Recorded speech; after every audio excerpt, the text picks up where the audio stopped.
El polvo lo cubría todo en el Valle de San Lorenzo aquel verano de 1932. No era el fino y dorado polvo de las cosechas abundantes, sino el gris y amargo polvo de la sequía, de esos que se te metían en los ojos, la garganta, el alma.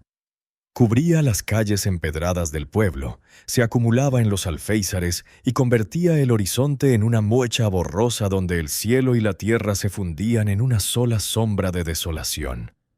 Para Catalina Vargas, viuda de apenas 28 años, ese polvo era más que una molestia. Era un presagio, una sentencia escrita en el aire que respiraba. De pie ante la tumba recién cavada de su esposo Tomás, con el sol de julio azotándole la nuca como un martillo implacable, sintió que ese polvo era todo lo que le quedaba para sus 4 hijos. La muerte de Tomás no fue dramática ni heroica. No hubo un accidente trágico en la mina, ni una enfermedad repentina que le diera tiempo para prepararse. Simplemente, una tarde de mayo, mientras reparaba el techo de la choza que alquilaban en los terrenos de la Hacienda San Rafael, el calor y el cansancio acumulado durante años trabajando bajo el sol implacable lo derribaron como un árbol viejo. Cayó de la escalera, se golpeó la cabeza contra una roca y para cuando Catalina salió corriendo del lavadero, sus ojos ya miraban al cielo, sin ver nada. No hubo tiempo para las últimas palabras, para las promesas de amor eterno, para decirles a los niños que su padre los amaba. Solo hubo silencio, ese terrible silencio que llega cuando el corazón deja de latir y el mundo sigue girando con brutal indiferencia. El entierro fue un acto sombrío y rápido. El padre Anselmo, el anciano cura del pueblo, murmuró las oraciones con una premura que recordaba los numerosos funerales que había presidido durante ese año de sequía.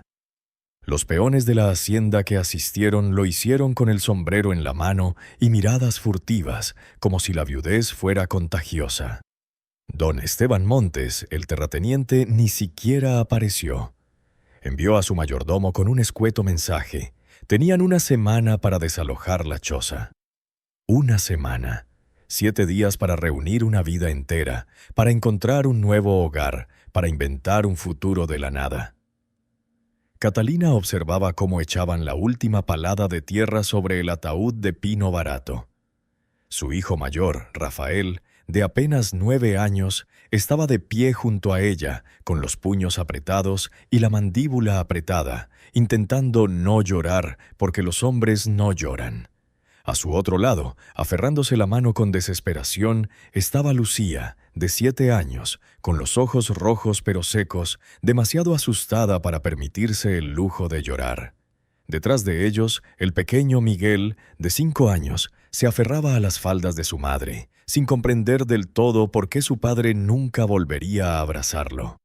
Y en sus brazos, Catalina sostenía a la bebé, Sofía, de apenas 18 meses, que dormía ajena a la tragedia, con la carita manchada de tierra cuando el último vecino se fue, dejándolos solos en el polvoriento cementerio. Rafael habló por primera vez en 3 días. «Mamá, ¿qué vamos a hacer?». Su voz sonaba demasiado vieja para un niño de 9 años, agobiado por una responsabilidad que aún no debía conocer. Catalina miró a su hijo, vio el miedo manifiesto en sus ojos y supo que no podía permitirse derrumbarse. No ahora. Tal vez nunca. «Vamos a sobrevivir», dijo, y fue la primera de muchas mentiras que tendría que decir. Si esta historia ya te está cautivando, no olvides suscribirte y darle a me gusta. Cuéntame en los comentarios desde dónde la escuchas. Me encanta saber de ti. Los siguientes 5 días fueron una brutal lección sobre la crueldad de la pobreza. Catalina lo intentó primero con sus suegros, los padres de Tomás, que vivían en un rancho a 3 horas de distancia. Llegó con sus 4 hijos, cargando a Sofía en su chal y arrastrando una mochila con sus pocas pertenencias. La recibieron en la puerta, pero no la invitaron a pasar. «Ya no tenemos espacio, Catalina», dijo su suegra, doña Remedios, una mujer de rostro curtido por 70 años de sol. «Y con esta sequía apenas tenemos para nosotras». La anciana miró a los niños con una mezcla de lástima y resentimiento, como si fueran un recordatorio viviente de su propio hijo muerto, una carga demasiado pesada para soportar. «Pero son sus nietos», susurró Catalina, sintiendo que el último hilo de esperanza se rompía. «Y tú eres joven», respondió su suegra con una frialdad que dolió más que cualquier bofetada.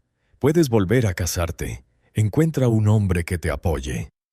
La puerta se cerró y Catalina se quedó allí con sus 4 hijos, mirando la madera vieja y astillada, dándose cuenta de que estaban completamente solos en el mundo. Lo intentó con el sacerdote. El padre Anselmo la escuchaba pacientemente en la fresca penumbra de la sacristía, con sus manos viejas y manchadas entrelazadas sobre su sotana negra. «Hija, la iglesia haría más si pudiera», dijo con genuina tristeza. «Pero este año decenas de familias han venido pidiendo ayuda. La sequía está devastando el valle. No tenemos fondos ni trabajo que ofrecer». Le dio 5 pesos de la caja de limosnas, una cantidad tan pequeña que apenas alcanzaría para comprar tortillas para una semana. «Ora, Catalina. Dios proveerá». Pero Dios parecía estar tan seco como el valle. Catalina intentó encontrar trabajo. Fue de puerta en puerta por el pueblo, ofreciendo lavar ropa, limpiar casas, cocinar, lo que fuera. Pero las respuestas siempre eran las mismas. No había trabajo, no había dinero, y nadie quería contratar a una viuda con 4 bocas que alimentar. «Si estuviera sola, quizás», le dijo una mujer acomodada del pueblo, mirando con desdén a los niños que esperaban afuera. «Pero con todos esos niños, lo siento, no puedo». Al 6.º día, Catalina se quedó sin comida. Los 5 pesos del padre Anselmo se habían esfumado en tortillas y unos frijoles. La bebé lloraba de hambre, buscando un pecho que ya no producía suficiente leche porque Catalina no había comido en 2 días. Rafael y Lucía la miraban con los ojos abiertos y vacíos, esperando un milagro que nunca llegó. Miguel, demasiado pequeño para comprender, simplemente gimió y se tocó el estómago vacío. Esa noche, acurrucadas en la choza que en 24 horas dejaría de ser suya, Catalina contempló el techo agrietado por donde se filtraban las estrellas y tomó una decisión. No iba a esperar a que el mayordomo de don Esteban las echara al amanecer. No iba a darle esa satisfacción. Se irían esa misma noche, con dignidad, aunque no tuvieran a dónde ir. Empacó todo lo que pudieron llevar: una manta raída, una olla abollada, 2 mudas de ropa, un cuchillo de cocina y una imagen de la Virgen de Guadalupe que había pertenecido a su madre. Era toda una vida reducida a un bulto que cabía en sus brazos. Rafael la observaba en silencio, su pequeño rostro iluminado por el cabo de la vela encendida. «¿A dónde vamos, mamá?», preguntó finalmente. Catalina no tenía respuesta, solo tenía miedo, hambre y 4 razones para seguir respirando. «En algún lugar mejor que esto», mintió otra vez y rezó para que esa mentira, de alguna manera, se convirtiera en verdad. El pueblo de San Lorenzo era pequeño, poco más que una plaza central rodeada de casas de adobe y unas cuantas tiendas polvorientas. A las 6 de la mañana del 7.º día, cuando Catalina caminaba por la calle principal con sus 4 hijos en una triste y silenciosa procesión, el pueblo apenas despertaba. Los comerciantes abrieron sus puertas de madera, barriendo el polvo eterno de sus umbrales, lanzando miradas furtivas a la viuda y a sus hijos. Catalina había pasado la noche bajo el pórtico de la iglesia, un acto de caridad tácito del padre Anselmo que no podía prolongarse más de una noche sin causar un escándalo. Ahora, con el sol naciente tiñendo el cielo de un naranja enfermizo, necesitaba un plan, pero solo tenía el estómago vacío y un miedo que la ahogaba. Fue entonces cuando lo oyó. Se encontraba frente a la tienda de comestibles de don Fermín, un edificio ruinoso con un letrero pintado a mano que prometía granos y semillas, aunque las vitrinas solo mostraban estantes medio vacíos. 2 hombres conversaban en la puerta, fumando cigarrillos baratos. Sus voces se escuchaban en el aire quieto de la mañana. «Nadie lo quiere», dijo uno, un arriero con sombrero de ala ancha. Lleva 2 años en venta y nadie lo ha comprado. «Es por el lago», respondió el otro, un hombre mayor de bigote canoso. «Dicen que está maldito, que el agua se lo tragó todo, y ahora que está seco, la tierra está envenenada». «Pura superstición», espetó el arriero. «Pero aún así, ¿quién va a pagar una casa a orillas de un lago muerto? Don Rodrigo está desesperado. Dicen que la daría gratis con tal de librarse de ese problema». Catalina se detuvo, fingiendo ajustarse el chal que sostenía a Sofía, pero cada fibra de su ser estaba concentrada en esa conversación. Una casa que nadie quería. Una casa barata. «¿Cuánto pide?», preguntó el anciano con curiosidad. «Dicen que empezó pidiendo 300 pesos, pero ahora…» Se encogió de hombros el arriero. «He oído que se los ofrece a cualquiera que le dé 50. Solo quiere deshacerse de ella antes de que se venga abajo». 50 pesos.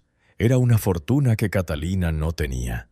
Pero era una fracción de lo que costaba cualquier terreno en el valle. Su mente, embotada por el hambre y la desesperación, empezó a trabajar febrilmente. Entró en la tienda. Don Fermín, un hombre gordo con un delantal manchado, la miró con recelo desde detrás del mostrador de madera. «No te lo agradezco, Catalina», dijo antes de que pudiera abrir la boca. «Lo siento, pero con la sequía…» «No estoy aquí para pedirte crédito», interrumpió con voz más firme de lo que parecía. «Estoy aquí para preguntar por la casa del lago, la que está en venta». Don Fermín levantó las cejas, sorprendido. «¿La vieja casa de los Mendoza? ¿Para qué quieres esa ruina?» «Para vivir», respondió Catalina simplemente. «¿Dónde puedo encontrar al dueño?» El comerciante la estudió durante un largo momento, su mirada pasando de ella a los 4 niños que esperaban afuera, hambrientos y en silencio. «Don Rodrigo Mendoza vive en la casa grande al final de la calle Hidalgo», dijo finalmente. «Pero Catalina, esa casa no es un buen lugar. El lago se secó hace 2 años por la sequía, y lo que queda…» Hizo una pausa, buscando las palabras. «La gente dice cosas. Dicen que por la noche se oyen ruidos extraños, que la tierra a su alrededor está muerta, que nada crece. Es un lugar olvidado por Dios. Entonces será perfecto para mí», respondió Catalina con una amargura que la sorprendió incluso a ella misma. Salió de la tienda antes de que don Fermín pudiera disuadirla. Rafael la alcanzó, tirándole de la falda. «Mamá, ¿vamos a comprar una casa?» «Vamos a intentarlo, hijo mío», dijo, aunque no tenía idea de cómo. La casa de don Rodrigo Mendoza era un imponente edificio de 2 pisos, con un balcón de hierro forjado y un jardín que antaño debió ser magnífico, pero que ahora era una maraña de maleza seca. Catalina tocó la puerta de madera tallada con una mano que temblaba más de lo que quería admitir. Una criada abrió la puerta, una mujer mayor de rostro severo que la miró de arriba a abajo con un disgusto apenas disimulado. «¿Qué puedo ofrecerte?»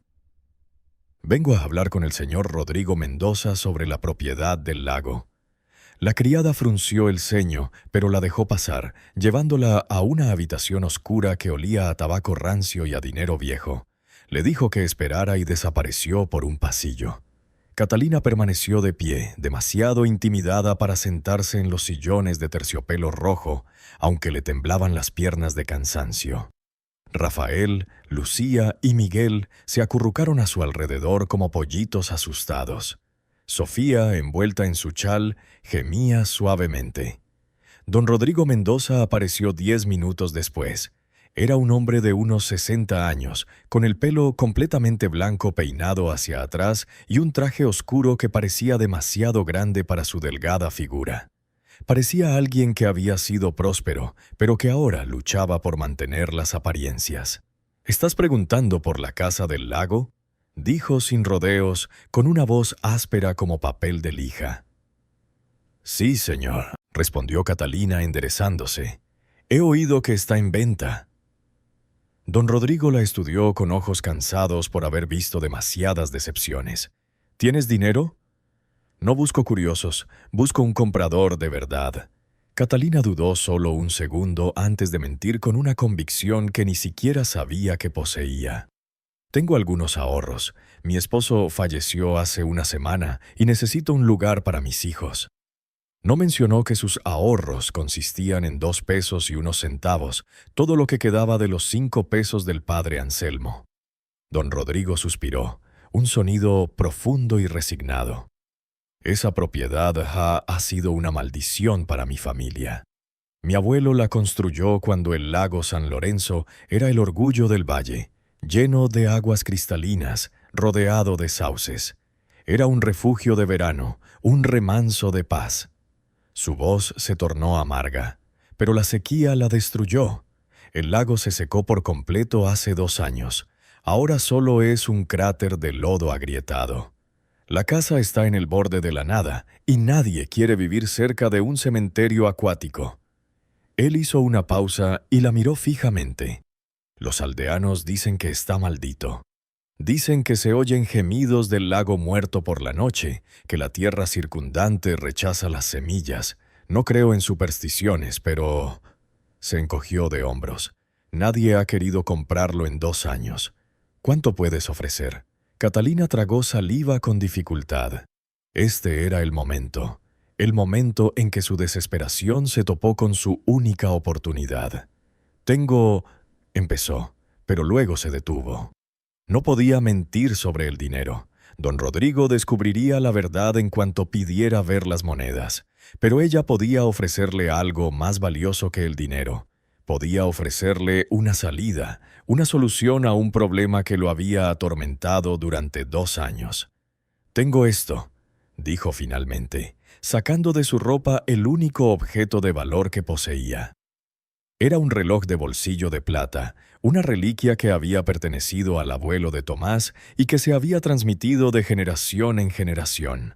Tomás se lo había dado como único regalo de bodas, diciéndole que valía más que cualquier anillo.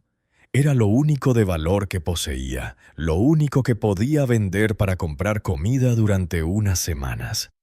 Lo colocó sobre la mesa de caoba pulida entre ellos.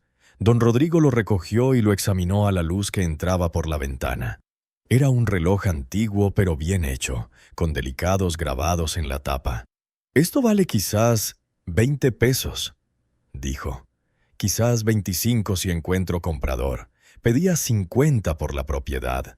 El corazón de Catalina se hundió, pero antes de que pudiera responder, don Rodrigo continuó. «Pero esa casa lleva 2 años vacía. El techo tiene goteras, las ventanas están rotas y se deteriora cada día más. Pronto ni siquiera valdrá los clavos que la sostienen». La miró fijamente a los ojos. «¿Para qué quiere ese lugar, señora Vargas? Catalina Vargas», dijo. «Y la quiero porque no tengo a dónde ir. Mi esposo murió, me echaron de la chabola de la hacienda, y en 2 horas mis hijos estarán durmiendo en la calle. Esa casa que nadie quiere es mi única esperanza de tener un techo». Su voz se quebró en la última palabra, y las lágrimas que había contenido durante una semana finalmente amenazaron con desbordarse. Rafael le apretó la mano. Don Rodrigo permaneció en silencio un largo instante. Finalmente asintió lentamente. «El reloj más 10 pesos en efectivo, y la casa es tuya, con tus papeles». «Solo tengo 2 pesos», susurró Catalina sintiendo que su única oportunidad se le escapaba. «Entonces el reloj y los 2 pesos», dijo don Rodrigo bruscamente, como si quisiera acabar con esto antes de cambiar de opinión. «Y que Dios la ayude, señora Vargas, porque si los rumores son ciertos, va a necesitar algo más que un techo». Llamó a su criada y le ordenó que trajera los documentos de la propiedad. Mientras esperaban, miró a los niños con algo que podría haber sido lástima o remordimiento. «¿Sabe por qué nadie quiere esa casa, señora Vargas? No es solo por supersticiones, es porque cuando el lago se secó, dejó al descubierto cosas, objetos antiguos, restos de estructuras, cosas que llevaban bajo el agua quién sabe cuánto tiempo. La gente del pueblo dice que es mejor dejar el pasado enterrado. Catalina lo miró sintiendo un escalofrío que nada tenía que ver con el calor sofocante de la mañana. ¿Qué tipo de cosas? Don Rodrigo se encogió de hombros. No lo sé. Nunca he ido a verlo. Pero mi capataz dice que hay piedras talladas, quizá ruinas de algo muy antiguo. Los ancianos del pueblo dicen que el lago era sagrado antes de la llegada de los españoles, que hay entierros indígenas en el fondo. Supersticiones, como digo. La criada regresó con un sobre amarillento. Don Rodrigo sacó los papeles, los extendió sobre la mesa y con una pluma mojada en tinta escribió el nombre de Catalina y la cantidad, un reloj de plata y 2 pesos mexicanos. «Firme aquí», dijo señalando una línea al final del documento. Catalina tomó la pluma con mano temblorosa y escribió su nombre con la cuidada caligrafía que su madre le había enseñado de niña. Catalina Vargas de Reyes. Era la primera vez que firmaba algo desde que se casó. Era la primera vez que compraba algo con su propio nombre. Don Rodrigo le entregó los papeles doblados y sellados. La casa está a 2 kilómetros al norte del pueblo, junto al antiguo camino del lago. No hay vecinos cerca. El lugar está desierto. Hizo una pausa. Hay un pozo, pero no sé si todavía tiene agua. Hay una letrina en la parte de atrás. El interior... Bueno, ya lo verás tú mismo. Se puso de pie, dando por terminada la transacción. Que Dios la bendiga, señora Vargas. Y si encuentra algo de valor en esa tierra maldita, considérese afortunada. El camino hacia el lago muerto era un sendero polvoriento bordeado de mezquites, retorcidos y cactus chumbos marchitos que se aferraban a la vida con desesperada terquedad. Catalina caminaba adelante, cargando a Sofía en su rebozo y el bulto de sus pertenencias en la otra mano. Los papeles de la propiedad estaban doblados dentro de su blusa, pegados a su piel, el único tesoro que poseía ahora que había renunciado al reloj de plata. Rafael caminaba junto a ellos, cargando la olla de peltre. Lucía y Miguel lo seguían, levantando nubes de polvo con cada paso cansado. Nadie hablaba. El calor era una presencia física que les quitaba incluso el aliento, dejándolos sin palabras. Mientras caminaban, Catalina notó que el paisaje cambiaba sutilmente. Los pocos árboles que habían sobrevivido a la sequía en el pueblo habían desaparecido por completo. La tierra se volvió más gris, más agrietada, como si algo le hubiera chupado no solo el agua, sino también la vida misma. El silencio era absoluto. Ni siquiera el zumbido de los insectos rompía la quietud opresiva. «Mamá, ya casi llegamos», gimió Miguel con voz pequeña y cansada. «Ya casi llegamos, mi amor», mintió Catalina, aunque no tenía idea de cuánto faltaba. Fue Rafael quien lo vio primero. «Mira, mamá», dijo señalando hacia adelante. A lo lejos, emergiendo del paisaje desolado como un barco varado, se alzaba la casa. Era una estructura de adobe de una sola planta con un techo de tejas rojas que parecía carcomido por el tiempo. Las ventanas eran agujeros oscuros y sin cristales, y la puerta de madera colgaba torcida de una sola bisagra. Parecía un cadáver, el esqueleto de algo que alguna vez estuvo vivo. Pero no fue la casa lo que hizo que Catalina se detuviera en seco, conteniendo la respiración. Era lo que había más allá, el lago. O mejor dicho, lo que había sido el lago. Se extendía ante ella como una herida abierta en la tierra, un vasto cráter de lodo agrietado que se perdía en la distancia.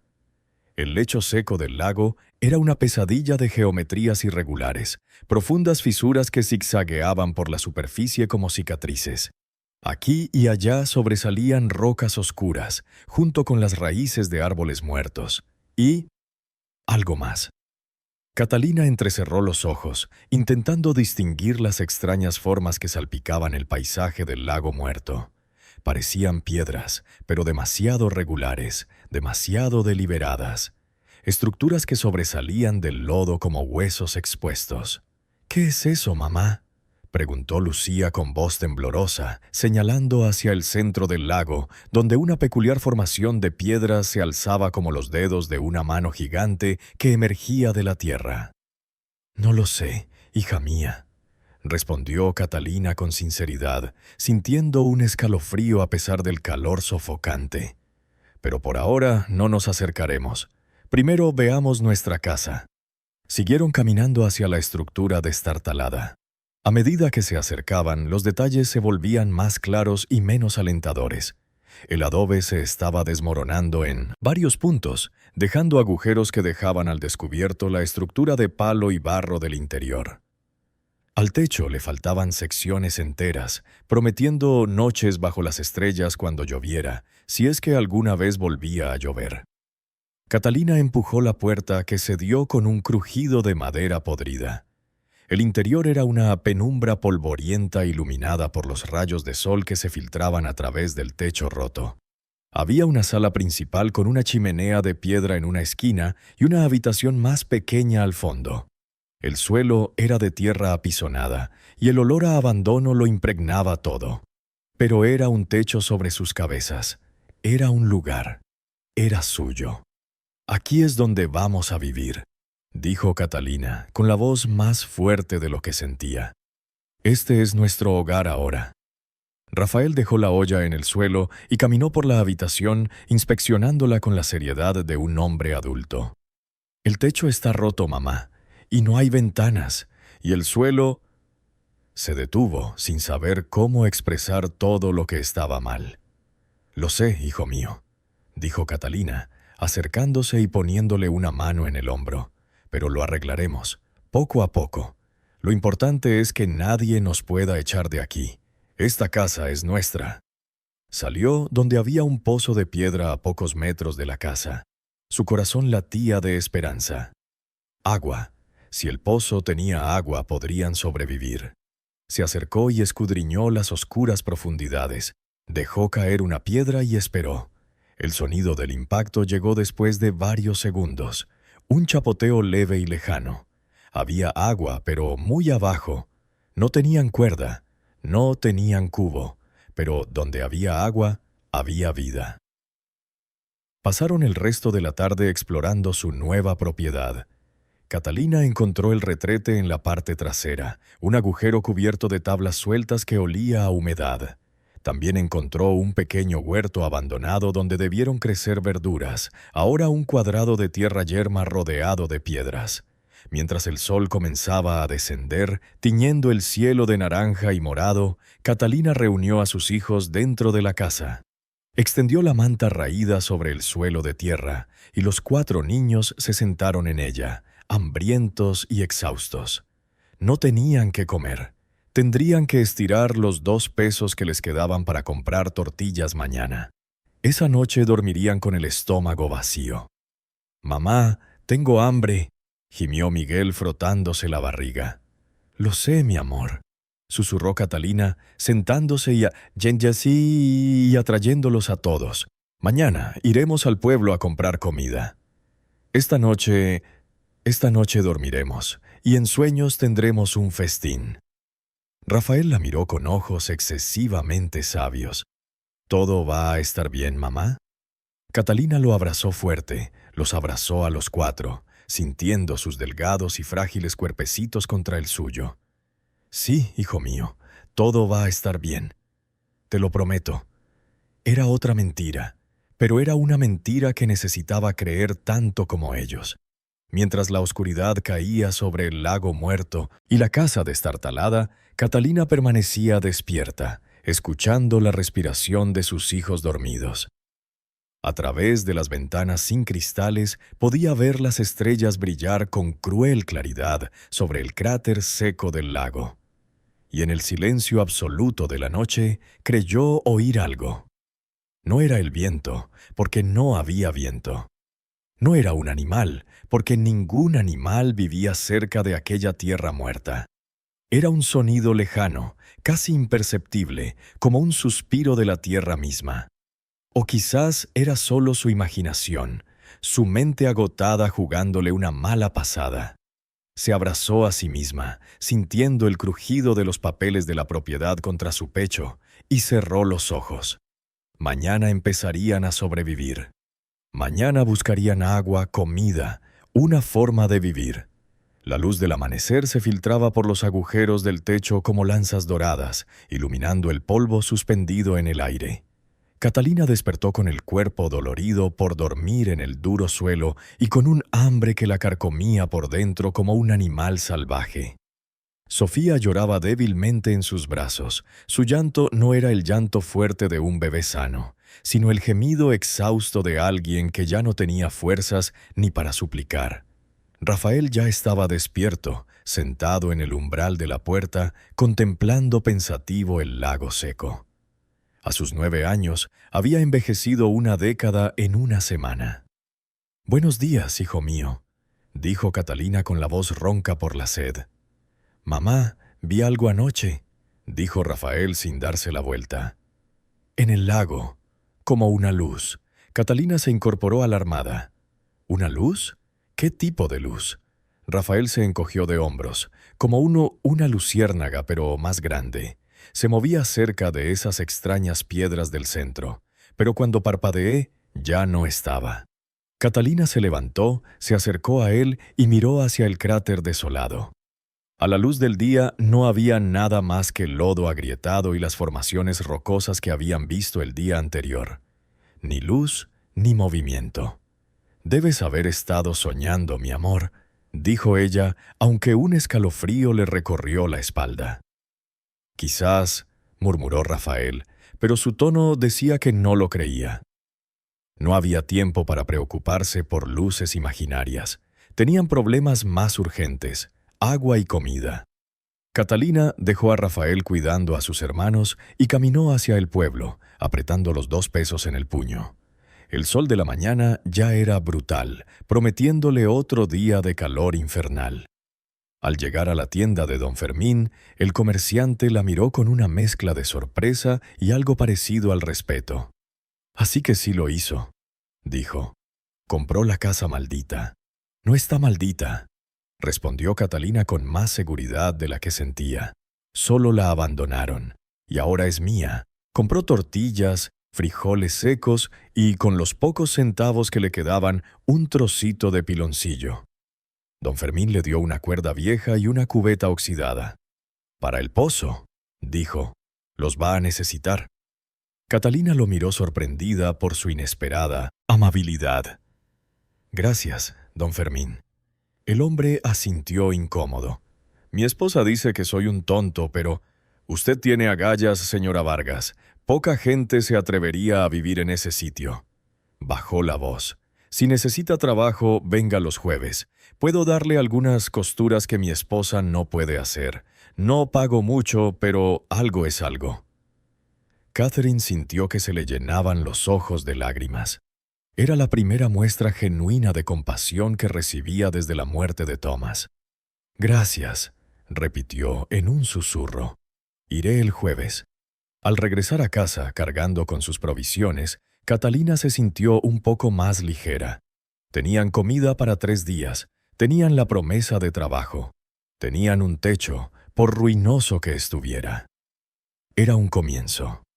Al llegar, encontró a Rafael y Lucía intentando sacar agua del pozo. Habían atado la cuerda que Catalina había traído a un poste y la estaban bajando hasta el fondo, pero no tenían cubeta. Rafael la vio llegar y se le iluminó la cara al ver la cubeta oxidada. «Ahora podemos conseguir agua, mamá». Juntos bajaron el cubo hasta el fondo del pozo.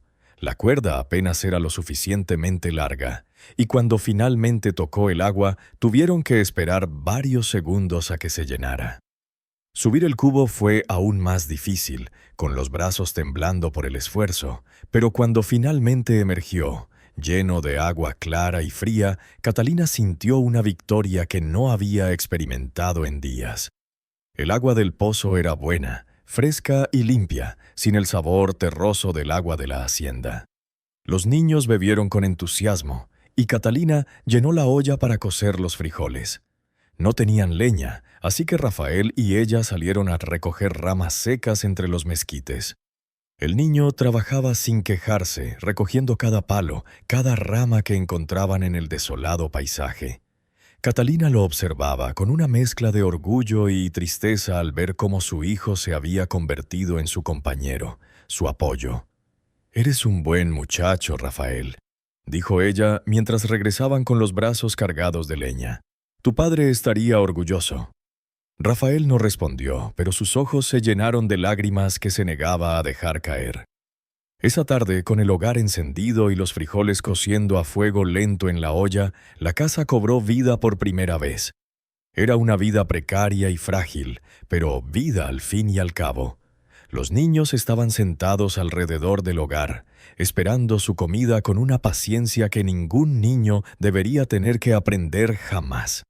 Cuando los frijoles por fin estuvieron cocidos, Catalina los sirvió con tortillas en platos improvisados hechos con piedras planas que habían limpiado. No había sal ni manteca, pero era comida caliente y por primera vez en días tendrían el estómago lleno. Si esta historia te tiene al borde del asiento, asegúrate de suscribirte y activar las notificaciones para no perderte ninguna historia como esta. Tu apoyo significa todo para mí. Los días siguientes se convirtieron en una rutina de supervivencia.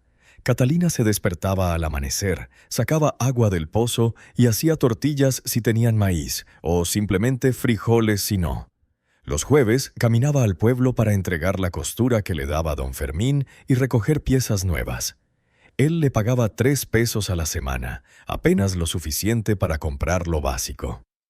Rafael se convirtió en el cazador de la familia. Con una honda que hizo con ramas y una goma elástica que Catalina desenredó de sus propias enaguas, salía todas las mañanas a cazar lagartijas y, con suerte, alguna que otra rata del desierto. No era mucha carne, pero sí proteínas, y Catalina la cocinaba con gratitud, sin permitirse pensar demasiado en lo que comían. Lucía cuidaba de Miguel y Sofía mientras Catalina cosía y Rafael cazaba. La niña de 7 años cantaba canciones que había aprendido de su padre, meciéndola en sus delgados brazos, fingiendo una alegría que estaba lejos de sentir. Poco a poco, arreglaron la casa. Rafael tapó los agujeros del techo con barro y palos. No estaba perfecto, pero al menos mantenía alejadas a las lechuzas que habían intentado anidar allí. Catalina lavó el piso de tierra una y otra vez hasta que dejó de levantar tanto polvo. Colgó una manta vieja en la puerta del pequeño cuarto para crear un espacio privado donde pudiera cambiar a Sofía y donde ella misma pudiera cambiarse sin ser vista. Pero por la noche, cuando los niños dormían, Catalina se sentaba en el umbral de la puerta y miraba el lago muerto, y se preguntaba qué secretos guardaba aquel cráter de barro y piedra. Había pasado casi un mes desde su llegada cuando Catalina por fin se atrevió a explorar el lecho del lago. La curiosidad crecía en su interior como una picazón imposible de ignorar. Las formaciones rocosas que sobresalían del barro agrietado la llamaban con una insistencia que no podía explicar. Era martes por la tarde, cuando el calor se había vuelto casi insoportable. Rafael cazaba, Lucía cosía a su lado a la sombra de la casa y los pequeños dormían la siesta. Catalina dejó la costura y se levantó, secándose las manos en la falda. «Voy a dar un paseo, hija», le dijo a Lucía. «Si los niños se despiertan, dales agua». Caminó hasta la orilla del lecho seco del lago, donde el suelo firme dio paso al lodo agrietado. Las grietas eran profundas, algunas tan anchas que podía meter el brazo hasta el codo.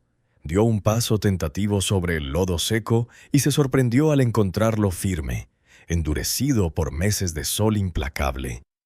Empezó a caminar hacia las formaciones rocosas más cercanas, levantando nubes de polvo fino a cada paso. El silencio en el lecho del lago era absoluto, opresivo, como si caminara dentro de una tumba gigante. Las piedras que había visto de lejos resultaron ser mucho más grandes de cerca. No eran piedras naturales, eso quedó claro de inmediato. Estaban talladas, cortadas con precisión, algunas con marcas y símbolos que Catalina no reconoció. Parecían los restos de una estructura, tal vez un muro o una plataforma. Se inclinó para tocar una de las piedras, sintiendo la superficie rugosa bajo sus dedos. Los símbolos tallados eran extrañas figuras geométricas entrelazadas con lo que parecían ser representaciones de animales o... ¿dioses? «Esas son piedras antiguas», dijo una voz detrás de ella. Catalina gritó y giró tan rápido que casi perdió el equilibrio. Un anciano estaba a pocos metros de distancia, tan inmóvil que parecía haberse levantado del mismo barro. Era bajo y delgado, con el rostro curtido como cuero viejo y ojos oscuros que brillaban con una aguda inteligencia. Vestía ropa blanca de algodón y un sombrero de palma andrajoso.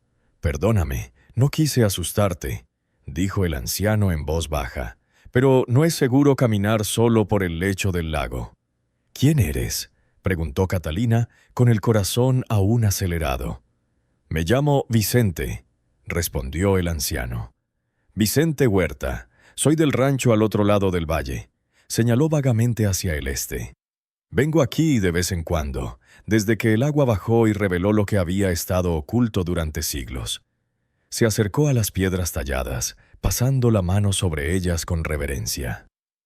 «Estas piedras son anteriores a los españoles, incluso a los aztecas.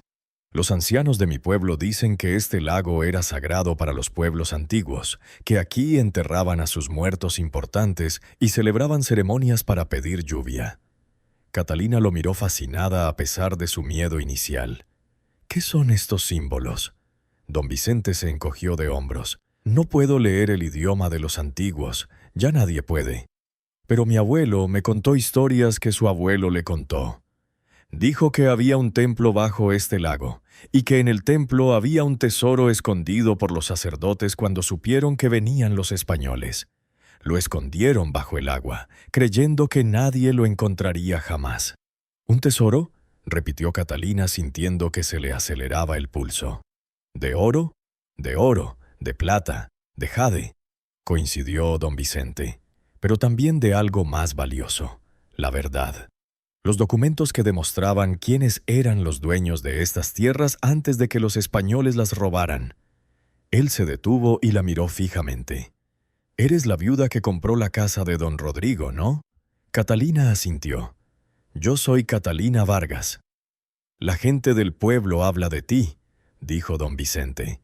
«Dicen que estás loco por vivir aquí. Dicen que el lago está maldito, que trae mala suerte». «¿Y tú qué dices?», preguntó Catalina. El anciano sonrió mostrando unos dientes amarillentos y desgastados. «Digo que este lugar no está maldito. Está esperando a alguien con el valor de buscar lo que esconde». La miró fijamente. «Quizás ese alguien sea usted, señora Vargas». Antes de que Catalina pudiera responder, don Vicente señaló hacia el centro del lago, donde se alzaba la formación rocosa más grande como una pirámide truncada. «Allá», dijo. Ahí estaba el corazón del templo. Si hay algo que encontrar, estará enterrado allí, bajo el barro y las piedras. «¿Por qué no lo buscaste?», preguntó Catalina. Don Vicente rió, un sonido seco como de hojas muertas. «Porque soy viejo y no tengo derecho a ella. Esta tierra no es mía. Pero tú compraste la propiedad, incluyendo el lecho del lago hasta donde llegaba el agua. Lo que esté enterrado aquí te pertenece por derecho». Hizo una pausa y su expresión se tornó seria. «Pero escuche con atención, señora Vargas. Si encuentra algo, habrá quienes quieran quitárselo. Don Rodrigo vendió esta propiedad porque sabía que estaba maldita, pero hay otros en su familia que piensan diferente. Su sobrino, Aurelio Mendoza, ha estado preguntando por el pueblo si alguien ha visto algo en el lago seco. Es un hombre avaricioso y peligroso». Catalina sintió un escalofrío a pesar del calor. «Todavía no he encontrado nada», dijo. «Solo intento sobrevivir». «Lo sé», dijo don Vicente con comprensión. «Pero cuando esté lista, cuando sus hijos tengan suficiente para comer y tenga tiempo de pensar más allá del mañana, vuelva aquí. La ayudaré a buscar. Lo que encuentre podría cambiarle la vida, señora Vargas. Podría darles un futuro a sus hijos». Le entregó algo que sacó de su bolsillo, una pequeña figura tallada en piedra verde, no más grande que su pulgar. Era un águila o un halcón, con las alas extendidas. «Encontré esto hace unas semanas, enterrado cerca de las piedras grandes. Es jade, vale mucho dinero». Consérvalo, véndelo si necesitas comer, o guárdalo como prueba de que lo que te digo es cierto. Catalina tomó la figura con manos temblorosas. Era hermosa, antigua, y podía sentir su peso, la densidad de la piedra. Era valiosa, lo sabía incluso sin ser experta. ¿Por qué me ayuda?, preguntó, sinceramente confundida. No me conoce. Don Vicente la miró con ojos sabios que habían visto demasiado sufrimiento. Porque reconozco a alguien que lucha contra viento y marea para proteger a sus seres queridos. Y porque los antiguos no escondieron su tesoro para que se pudriera en el barro. Lo ocultaron para que un día alguien que de verdad lo necesitara lo encontrara. Sonrió. Creo que usted es esa persona, señora Vargas. Dicho esto, el anciano se dio la vuelta y comenzó a alejarse, caminando por el lecho del lago con pasos firmes y seguros. «¡Espera!», gritó Catalina. «¿Cómo puedo encontrarlo cuando esté lista?». Don Vicente se detuvo sin volverse. «No te preocupes, te encontraré». Y continuó caminando hasta desaparecer entre las formaciones de piedra, dejando a Catalina sola con el jade en la mano y 1.000.000 de preguntas en la mente. Esa noche, Catalina no pudo dormir. La figura de jade estaba escondida en un hueco que había cavado bajo la chimenea, envuelta en una tela. No se había atrevido a enseñársela a los niños, temiendo que la perdieran o que alguien del pueblo la viera si la llevaban consigo. Se sentó en el umbral contemplando las estrellas y el lago sin vida, iluminado por la luna. Las palabras de don Vicente resonaron en su mente. Un tesoro, documentos. La verdad. ¿Era posible? ¿De verdad había algo valioso enterrado bajo el lodo del lago? Y si lo había, ¿tenía derecho a buscarlo? Pensó en sus hijos durmiendo en el suelo de tierra. Pensó en la pequeña Sofía, que lloraba por las noches porque la poca leche que Catalina le daba ya no era suficiente. Pensó en Rafael, que cazaba lagartijas con una honda porque era la única forma de conseguir carne. Pensó en Lucía, que había dejado de jugar porque ahora tenía que trabajar. Pensó en Miguel, que había olvidado lo que era reír. Si hubiera un tesoro, por pequeño que fuera, podría cambiarles la vida.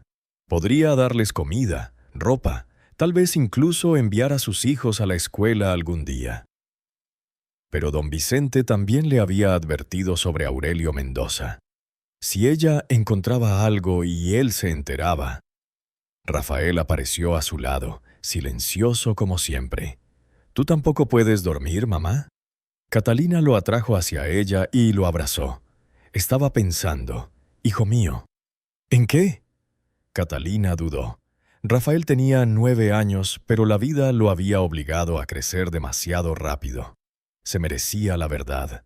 Hoy conocí a un hombre, un anciano llamado don Vicente.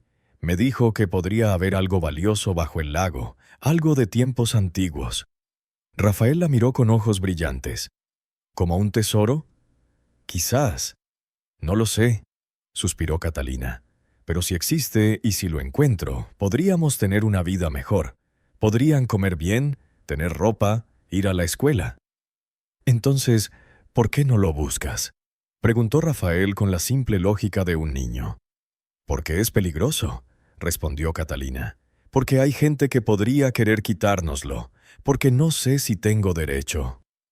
Rafael pensó por un momento, mirando hacia el lago muerto.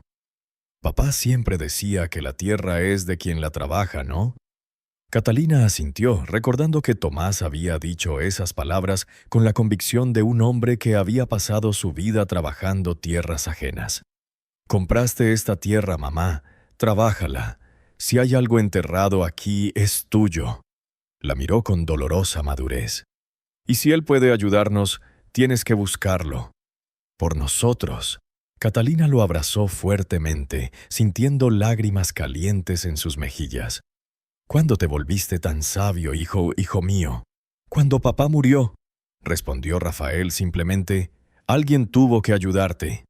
A la mañana siguiente, después de que los niños desayunaran sus últimos frijoles, Catalina sacó la figurita de jade de su escondite. Los niños la contemplaron maravillados, con los dedos deseando tocar la brillante piedra verde.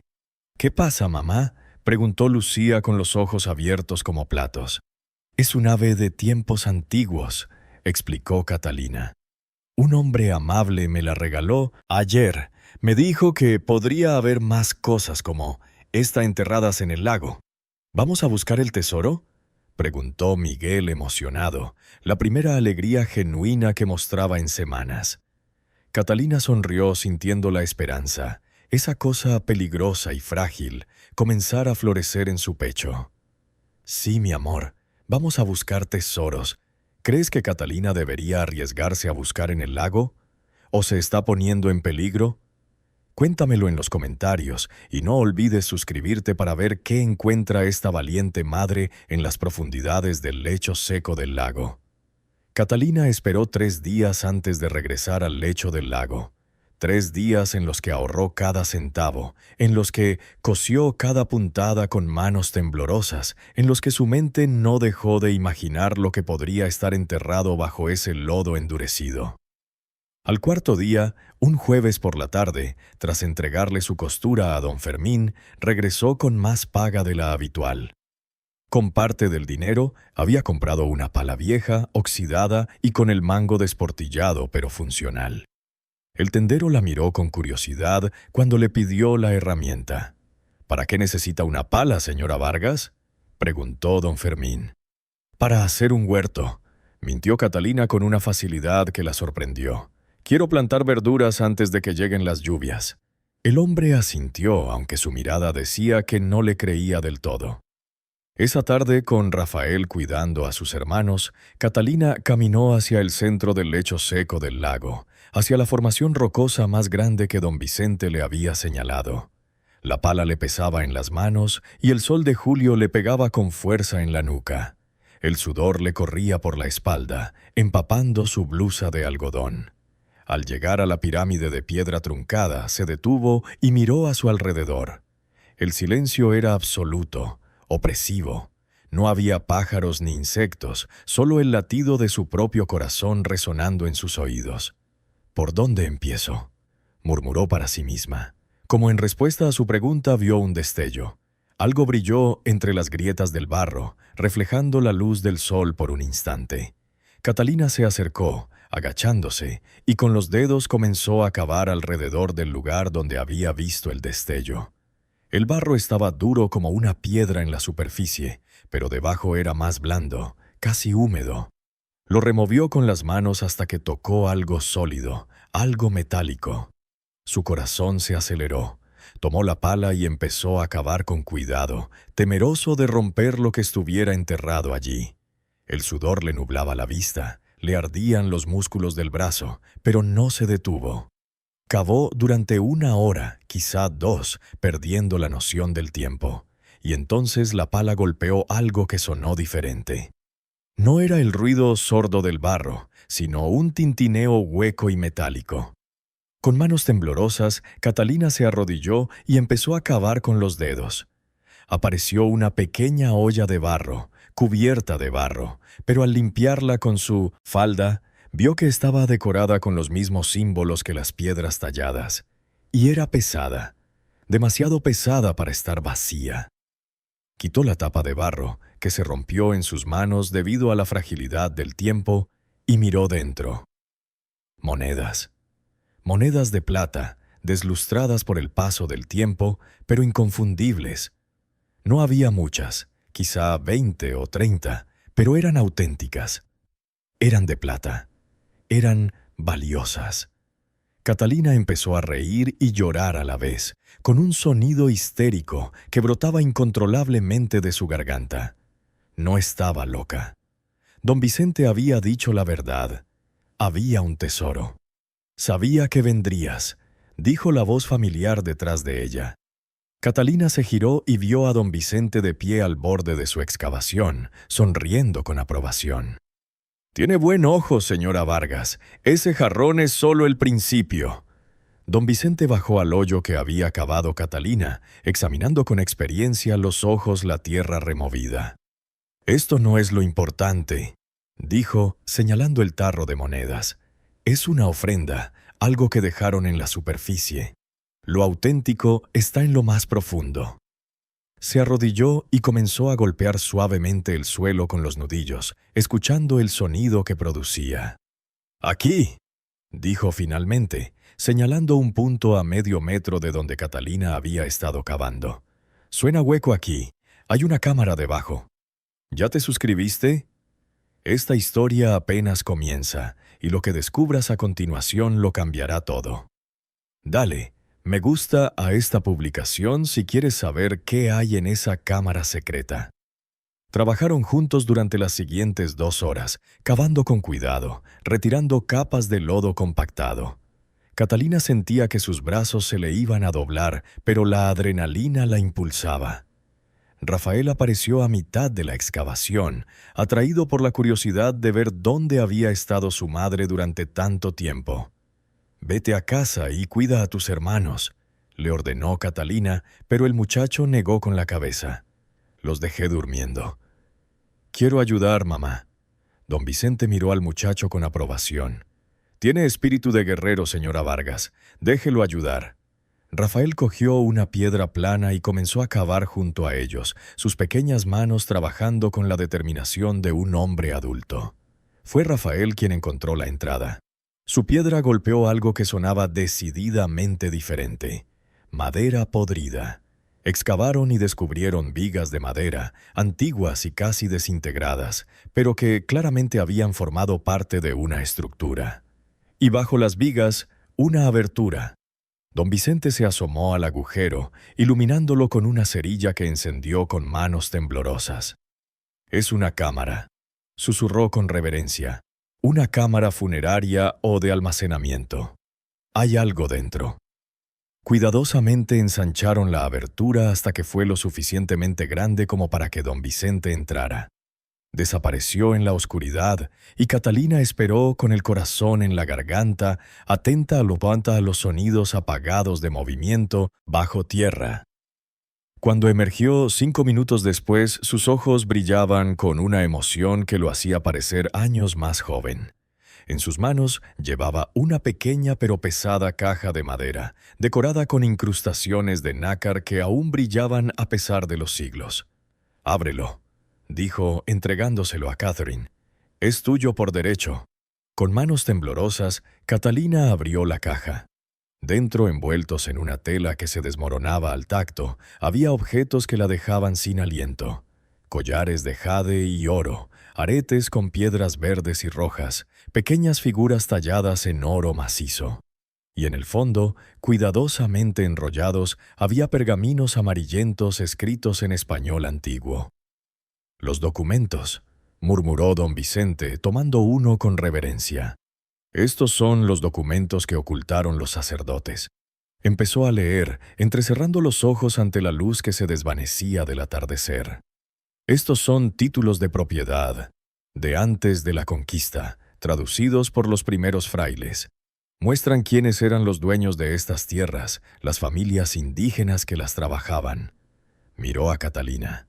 «Y hay algo más, una confesión». El sonido de cascos hizo que los tres levantaran la vista bruscamente. Un jinete se acercaba desde el pueblo, galopando directamente hacia ellos por el lecho del lago. Incluso de lejos, Catalina reconoció al caballo.